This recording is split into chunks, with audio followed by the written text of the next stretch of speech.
guys যদি আপোনালোকে মোৰ অন্তৰাজ নাচ নামৰ ইউটিউব চেনেলটো চাই আৰু যদি আগতে চোৱা নাই এতিয়াও চাব পাৰে মই ডেছক্ৰিপশ্যনত লিংকটো দি দিম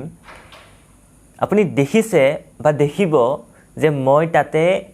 কবিতা stand up comedy story telling এনেকুৱা ধৰণৰ কিছুমান ভিডিঅ' আপলোড কৰোঁ যিকেইজন মানুহে চাই তেওঁলোকে ভাল পায় ভিডিঅ'বোৰ আৰু ভিডিঅ'টোতকৈ তেওঁলোকে বেছি গুৰুত্ব দিয়ে মোৰ অডিঅ'টোত তেওঁলোকে মোক সোধে মই কেনেকৈ ৰেকৰ্ডিং কৰোঁ কি কৰোঁ কবিতানো কেনেকৈ ৰেকৰ্ডিং কৰোঁ তেওঁলোকে জানিব বিচাৰে আৰু মই যেতিয়া কওঁ মই ৰুমতে নিজে ৰেকৰ্ডিং কৰোঁ তেওঁলোক অলপমান আচৰিত হৈ যায় তেওঁলোকে ভাবে যে মই হয়তো ষ্টুডিঅ'ত গৈ ৰেকৰ্ডিং কৰিছোঁ নাইবা বহুত দামী মাইক্ৰফোনত মই ৰেকৰ্ডিং কৰিছোঁ এনেকৈ ভাবে কিন্তু তেনেকুৱা একো নহয় মই একদম সাধাৰণভাৱে ৰেকৰ্ডিং কৰোঁ কিন্তু মই কিছুমান টিপছ লগাওঁ যিটোৰ কাৰণে অডিঅ' কোৱালিটিটো ভাল হয় মই আজি ভাবিছোঁ আপোনালোকক দেখুৱাও মই কেনেকৈ এটা কবিতাৰ অডিঅ' ৰেকৰ্ডিং কৰোঁ ভিডিঅ' ৰেকৰ্ডিংটো একেবাৰে চিম্পল জাষ্ট মোবাইলটো ল'লোঁ ভিডিঅ'টো ৰেকৰ্ডিং কৰিলোঁ তাৰ লগে লগে অডিঅ'টো কেনেকৈ ৰেকৰ্ডিং কৰোঁ তাৰপিছত মই অডিঅ'টো কেনেকৈ মানুহে ভাল পোৱা ধৰণৰ কৰি তোলোঁ মই সেইটো আজি আপোনালোকক দেখুৱাম বুলি ভাবিছোঁ প্ৰথমতে চাওক ইয়াতে মোৰ এডাল মাইক লাগি আছে দেখিছে এইটো এডাল তাৰেৰে এটা মাইক আছে এই মাইকটো আচলতে মই কাপোৰৰ ভিতৰেৰে লওঁ কিন্তু আপোনালোকক দেখুৱাব লাগে কাৰণে মই এচলাৰ ওপৰতে লৈছোঁ এইডাল হ'ল মাইকটো হ'ল বয়া কোম্পানীৰ মাইক যদিও নামটো বয়া বস্তুটো কিন্তু বহুত ভাল কামৰ বস্তু এইটো হ'ল বয়া কোম্পানীৰ এটা মাইক আৰু এণ্ট্ৰি লেভেল মাইক হয় বেছি দাম নহয় বয়াৰ বহুত হাই ফাই দামলৈ আছে বহুত বেছি দামলৈ আছে এইডাল 800ৰ পৰা 1000 টকাৰ ভিতৰত পাই যাব আপ ডাউন হৈ থাকে দাম মই ল'ব প্ৰায় 8-9 মাহমান হ'ল তেতিয়াৰ পৰা মই এইডালত ৰেকৰ্ডিং কৰোঁ ইয়াৰ আগতেতো মই হেডফোনত ৰেকৰ্ডিং কৰিছিলোঁ তেতিয়াও মানুহে বিশ্বাস কৰা নাছিল মই হেডফোনত ৰেকৰ্ডিং কৰোঁ বুলি আৰু এই হেডফোনডালৰ যিটো আনটো মূৰ সেই মূৰটো মই মোবাইলত বা লেপটপত মই যিটো অডিঅ' জেক থাকে তাত মই ভৰাই দিওঁ আচলতে এইটো মাইক্ৰফোনটোত এনেকুৱা এটা বেটাৰীৰ নিচিনা কিবা এটা আছে এইটো এটা কনডেনচাৰ বুলি কয় যদি আপুনি DSLRত ইউজ কৰে তেতিয়াহ'লে এইটো অন কৰি ল'ব লাগে যদি মোবাইলত আপুনি ইউজ কৰে এইটো অন নকৰিলেও হয় আৰু মই কবিতাটো ৰেকৰ্ডিং কৰোঁ লেপটপত এটা ছফ্টৱেৰ আছে নামটো হ'ল অডাচিটি একদম ফ্ৰী ছফ্টৱেৰটো একদম এভেইলেবল ইজিলি আপোনালোকে ডাউনলোড দি ইউজ কৰিব পাৰে যদি এইবিলাক কামত ইণ্টাৰেষ্ট থাকে আৰু যদিও ফ্ৰী কাম কিন্তু একদম জবৰদস্ত কৰে বহুত ধুনীয়া আৰু বহুত প্ৰফেশ্যনেলেও এই অডাচিটিটো ইউজ কৰে এণ্ট্ৰি লেভেল মানে বেছিক হয় বহুত হাই কোৱালিটিলৈ যাব নোৱাৰে আপুনি এটা একদম ফুল ছং আপুনি হয়তো এইটোত এডিট কৰিব নোৱাৰিব পাৰে হৈ যাব এডিট কিন্তু আপুনি যিটো ধৰণে বিচাৰে বা প্ৰফেশ্যনেলবিলাকে এইটো ৰেকৰ্ডিং নকৰে কিন্তু আমাৰ দৰে মানুহৰ কাৰণে বা জেনেৰেল এটা কবিতাৰ কাৰণে বেছিক এডিটৰ কাৰণে এই ছফ্টৱেৰটো একদম জবৰদস্ত মই আপোনাক এনে এবাৰ দেখুৱাই দিছোঁ ছফ্টৱেৰটোৰ লুকটো এই চাওক মোৰ উইণ্ড'জৰ হোম স্ক্ৰীনখন ওলাই গ'ল আৰু এইটো হ'ল অডাচিটি ছফ্টৱেৰটো এইটো মই এবাৰ অ'পেন কৰি লওঁ হৈ গ'ল অ'পেন এবাৰ মই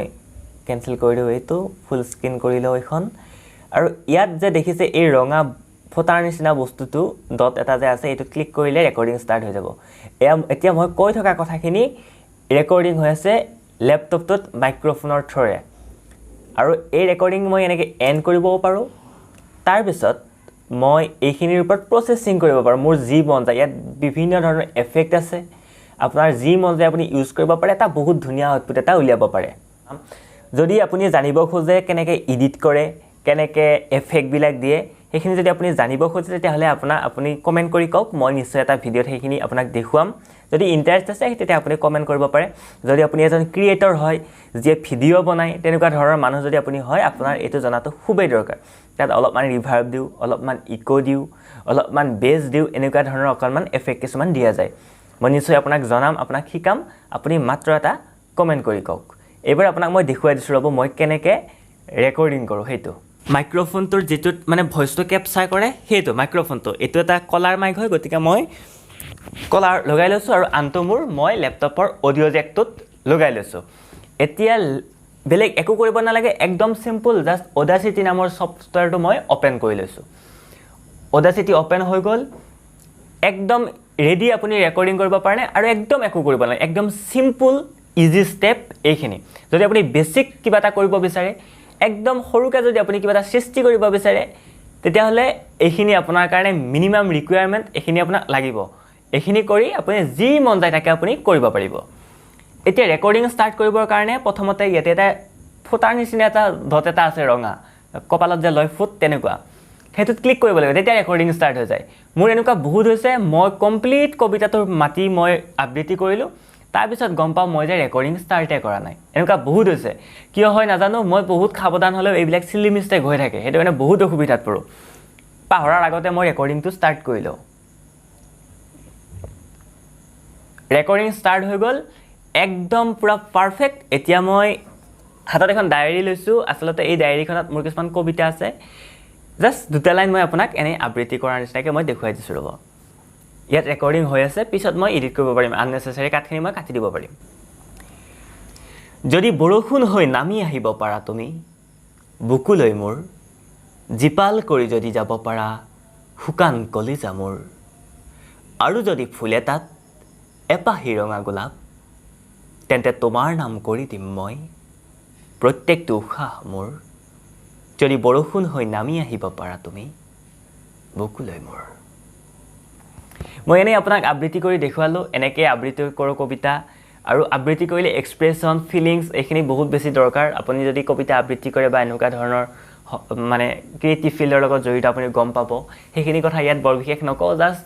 এইটো চেনেলত মই কেনেকৈ আবৃত্তি কৰোঁ কেনেকৈ ৰেকৰ্ডিং কৰোঁ সেইটো আপোনাক দেখুৱালোঁ আৰু আশা কৰোঁ আপুনি ভিডিঅ'টো চাই ভাল পাইছে যদি ভাল লাগিছে তেন্তে লাইক শ্বেয়াৰ ছাবস্ক্ৰাইব চেনেলটো ছাবস্ক্ৰাইব কৰিবলৈ নাপাহৰিব লগতে এটা কমেণ্ট কৰি দিব আপোনালোকৰ তেতিয়া কমেণ্ট দিয়া উৎসাহ বহুত পাওঁ আকৌ এটা নতুন ভিডিঅ' বনাবলৈ আমাৰ মন যায় আপোনালোকক কিবা এটা দেখুৱাবলৈ আমাৰ মন যায় গতিকে আপোনালোকে এইখিনি কৰি দিব একো নাযায় জাষ্ট লাইক এটা কৰি দিব কমেণ্ট এটা কৰি দিব ছাবস্ক্ৰাইব কৰি দিব এইখিনি আপোনালোকৰ পৰা বিচাৰিছোঁ লগ পাম এটি নতুন ভিডিঅ'ত তেতিয়ালৈকে tata bye bye Kolkata Mumbai